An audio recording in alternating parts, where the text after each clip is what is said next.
Hi, it's Leaf. The official release of my Time at Sandrock is right around the corner, and frankly, I can't wait. Many of you have been following the game's progress for, well, years now, but today's video is for those who never played it, might potentially be interested in it, but don't quite know what to expect. So it's gonna be a spoiler-free, general and hopefully honest summary of what Sandrock is and what it is not, and hopefully that will help you decide if you want to play it or not. Okay, first of all, if you've played My Time at Portia and you like it, you'll most likely enjoy this one as well. But if you haven't, well, this video is for you. Alright, My Time at Sandrock is a single-player, third-person perspective story-rich simulation/action RPG, developed by Pathea Games. There is a multiplayer for up to 4 players, but it doesn't follow the main campaign and is basically its own thing. Sandrock is in full 3D and it's mostly fully voiced. There are still some unvoiced lines and scenes, but the full version is not out yet. It is, however, an indie game and sometimes things don't work out as planned. I'm guessing, however, that the official goal is for it to be fully voiced. There is no default pre-made player character. You can make your character from scratch. Character customization is decent, with a fair number of options, although the result always looks like a scrawny teenager, and there is a substantial difference between our appearance and that of handcrafted NPCs, especially romanceable characters. But then again, the design of NPCs varies greatly. When it comes to style, Sandrock is cartoonish and very colorful, but looks much less childish than My Time at Portia, and obviously some characters were designed to be quite attractive. As for the gameplay, Sandrock has all the activities you expect from your typical farming sim, like mining, fishing, growing crops, crafting, cooking, and all that jazz.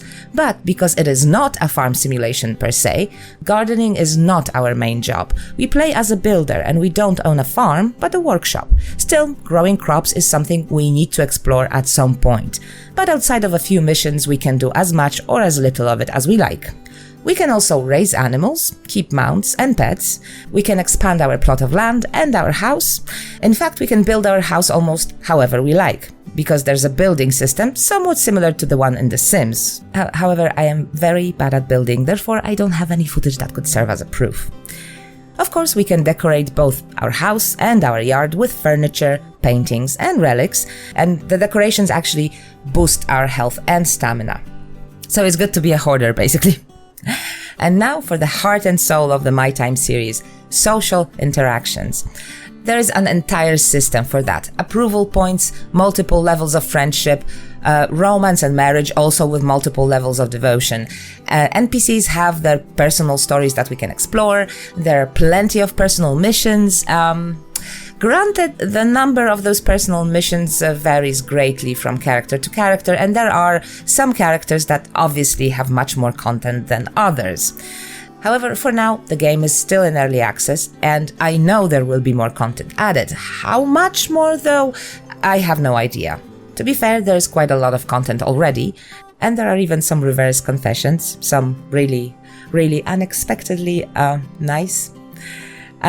We can give gifts, obviously. We can invite our friends to hang out, take our romantic partners on dates. There's also a fair amount of activities and mini-games we can play with other characters or alone if we so prefer.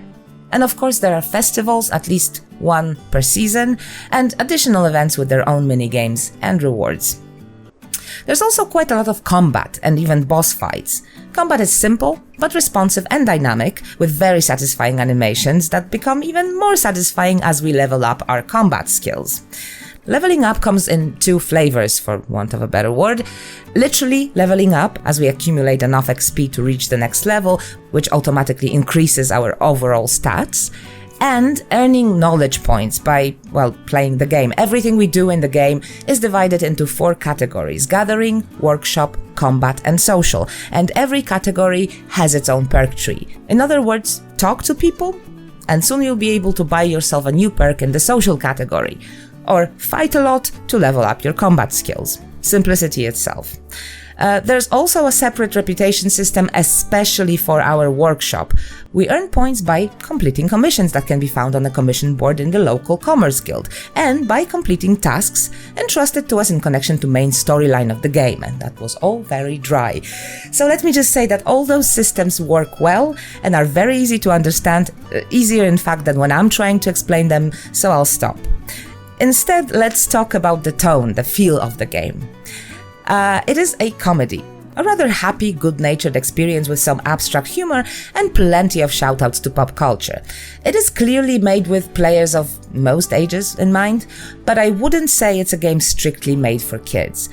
There is not a drop of blood shown on screen, and most of the time the story isn't very serious, but it does change its tone from time to time, and it does not shy away from darker themes.